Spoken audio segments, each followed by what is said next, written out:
Hi hello everyone. ఈరోజు మనం mango పికిల్ని ఎలా తయారు చేసుకోవాలో చూద్దాం. ఇది ఒక 2 డేస్ వరకు నిల్వ ఉంటుందండి. మీరు కూడా ట్రై చేయండి ఒకసారి. ముందుగా మ్యాంగోస్‌ని కట్ చేసుకుందాం ఇలా.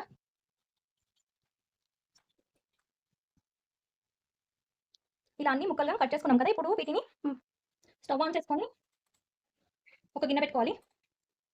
దీంట్లోకి ఇప్పుడు మనం కొంచెం ఆయిల్ వేసుకుందాం. ఆయిల్ కొంచెం ఎక్కువనే పడుతుందండి దీనికి.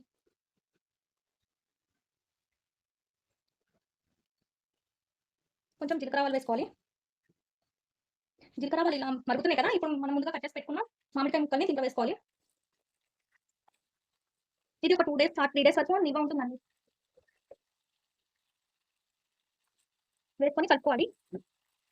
మూత పెట్టేసుకొని మగ్గించుకుందాం. ఇప్పుడు మూత తీసి కొంచెం పసుపు వేసుకోవాలి దీంట్లోనే. నేనిక్కడ ఎలాంటి మెంతి పొడి గాని, ఆవ పొడి గాని ఏమి ఎయట్లేదు. కొంచెం జీలకర్ర వేసుకోవాలి. వేసుకొని బాగా కలుపుకోవాలి ఇప్పుడు. మామిడికాయ ముక్కలనేటివి సాఫ్ట్‌గా కావాలి. ఇప్పుడు కొంచెం ఉప్పు వేసుకుందాం.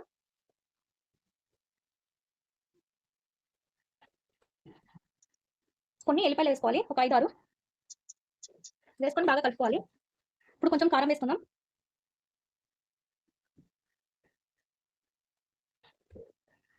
ఒక 1 మినిట్ వేగనిచ్చుకుంటే ఇంకా మన మ్యాంగో పికిల్ రెడీ అయిపోయినట్లనే. స్టవ్ ఆఫ్ చేసేసుకుందాం. ఇప్పుడు మనం వేడి వేడి అన్నం, టమాటా పప్పు, మ్యాంగో పికిల్ వేసుకొని తింటే సూపర్‌గా ఉంటుంది. దీని కాంబినేషన్ మాటల్లో చెప్పలేము ఇంకా.